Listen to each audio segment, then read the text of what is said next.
Hey everyone, I hope you're doing well and staying safe during this time. If you're new here, welcome to the channel. Like I said, thank you so much for checking me out. If you haven't done so, please make sure to hit that subscribe button just right below the video. Cool, thank you so much. I really do appreciate it. And if you're returning, welcome back. Thanks again for your support. I truly do appreciate having you here. I want to start out by going over some of this JP Morgan stuff because I believe this says so much about what some of the true intentions behind this case really were, and I believe it's going to tell us a lot about everything we're watching take place right now between Ripple and the SEC. Right here out of XRP wins, May 2018, JP Morgan applies for a blockchain patent described it as an exact copy of Ripple. And when was this article written? May of 2018. This is huge because this shows us that JP Morgan has had a close eye on Ripple since 2018. JP Morgan has been throwing head fakes at the crypto market. Back in 2018, Jamie Dimon was going around saying, anyone who talks about Bitcoin at my company will be fired immediately. Bitcoin's a fraud. All at the meanwhile, his company was trying to steal patents from Ripple and design their own blockchain distributed system to do exactly what Ripple is trying to do in the market. This tells us that JP Morgan knows that Ripple and XRP are a significant threat to their business, and a lot of what we're watching right now could have this at its heart. I tweeted out in response to this, wow, this is so much about everything we're watching right now. And something super interesting along with the fact that JP Morgan had clearly had Ripple in its eyesight for a long time, as they understood Ripple was disrupting a lot of their business. A very significant quote that always comes back to my mind is when Gary Gensler was saying, it's the startups who are always allowed to break the rules. The startups are always allowed to get a head start, while the larger businesses and the incumbents are held back by policy and rules. Right here, we have out of JP Morgan their Onyx blockchain system, digital solution enabling instant transfer and clearing of multi-bank, multi-currency assets. What does that sound like? That sounds exactly like Ripple. We can also see, if we go back here, we can see that currently deployment is waiting on internal review and regulatory approval. So right here we see JP Morgan is developing their digital solution for enabling transfers and clearing of multi-bank currency assets, and it's waiting on regulatory approval. Well, who is in charge of that? Gary Gensler. So exactly like John Deaton said, it was always about buying time. The lawsuit was a weapon, and Gary Gensler is dragging it out even though he knows he's going to lose until his investors tell him not to, or until his investors let it go.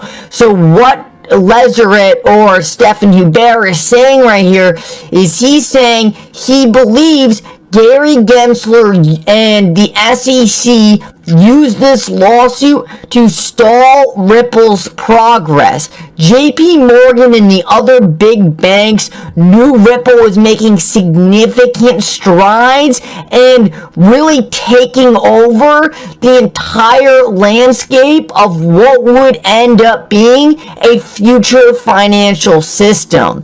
What this lawsuit was done or was used to buy time for the incumbents so they could catch up. And the only way to do that was using regulatory frameworks to essentially put the brakes on Ripple and allow companies like JP Morgan to build in the background. Then with the flip of the switch, it would all be released, and suddenly JP Morgan was allowed to catch up to Ripple's massive lead. Now, this might sound scary to you, but I'm going to show you guys why I am actually not worried about almost anything JP Morgan is doing, and that is because the system that they're building lacks the technological features that make Ripple and XRP, or what is going to make Ripple and XRP the most significant player in this space by a mile. Based on what JP Morgan says about their own system, it is a permission system that serves as payments rails and deposit account ledgers that allows participating JP Morgan clients to transfer US dollars held on deposit with JP Morgan within the system. So JP Morgan is really building an internal permissioned settlement system. There's no doubt in my mind they have plans to expand out of this, but so far it seems centralized, permissioned, and limited to JP Morgan clients transferring US dollars based on their own reports. Now, this is a huge problem and goes against everything cryptocurrency stands for. This is why I believe this solution is ultimately going to fail. And if you want to know more about why I believe Ripple and XRP have such a huge advantage over the current JP Morgan system, then make sure you watch my video on that, and I'll link it at the end of this one. Overall, though, it seems to me that Ripple has a way better product than what JP Morgan has to offer. And this whole thing reminds me so much of when Tesla was starting to take the lead in EVs. There were so many different regulators, so many news agencies, so many people spreading FUD about how Tesla would fail and Ford would take over. Even though Ford had all the money, they had all the power with the media and the regulators, Tesla still passed them because they built something that was fundamentally and was always going to be better than the incumbents. That's what Ripple has. And I believe no matter how much people like JP Morgan and Goldman Sachs try to slow Ripple down, they will never be able to build a product as good or as technologically advanced as Ripple and XRP. So no matter what kind of shady tricks they try to pull, they will always be left in the background. And I want to play you this clip by Chris Larson, because I think after you listen to this, you're going to realize that Ripple has always been a step ahead of everyone else, and it's going to take a lot more than this BS case for JP Morgan to weasel their way into this. Rather than being an internet system. So we need that internet of value to be developed, and that's what we spend our time working on, is a replacement for SWIFT and correspondent banking. How do you get all of the payment providers, all of the wallets onto ILP, and then how to use XRP as on-demand liquidity so that all of these providers don't have to keep balances all over the world because the process is so inefficient. We think that's the winning kind of killer app. And then I think last group talked about a Cambrian explosion. Yeah. Then you get that Cambrian explosion. Decentralized, permissionless, interoperable, all on ILP using XRP as the bridge. In my opinion, this is the system that wins. Ripple has had this vision from the start. It is clear JP Morgan has only tried to backpack on everything Ripple has already been doing for the industry. I think this will fail, and I think Ripple keeps their lead just like Tesla did. I saw this image and I thought it broke down what we are currently watching perfectly. I just kind of wanted to describe it to you because I believe it looks a little chaotic at first, but once you take a second to really visualize everything, it kind of blows your mind. It's exactly what we're seeing.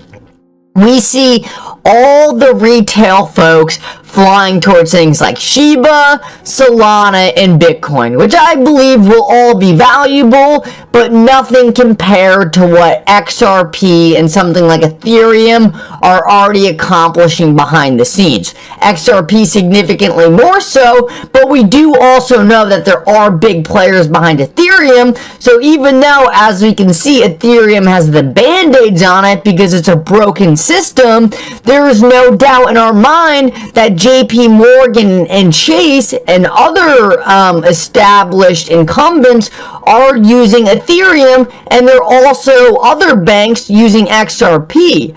Unfortunately, JP Morgan and Chase and all the other banks that are using Ethereum have failed to take into account the fact that the technology just simply isn't there. So we have all these big players going towards to hit the Ethereum iceberg, where eventually their plans will fail because the technology isn't there to support what they want to do. I'm your guy. I will keep you posted. I'm your advocate. I'll be back on a daily basis, usually multiple times per day, with these videos to keep you updated with everything going on. So, I hope you enjoyed the video. If you haven't done so, make sure to hit that subscribe button. Feel free to share any of my videos with your friends, family, social media, or anybody who may care to listen. Thanks so much for your continued support. I'm always here for you. I want to help you through this time. So thank you so much for continuing to choose me. Enjoy your day, stay safe, and I'll catch you again probably in a couple hours. Thanks, everybody. See you later.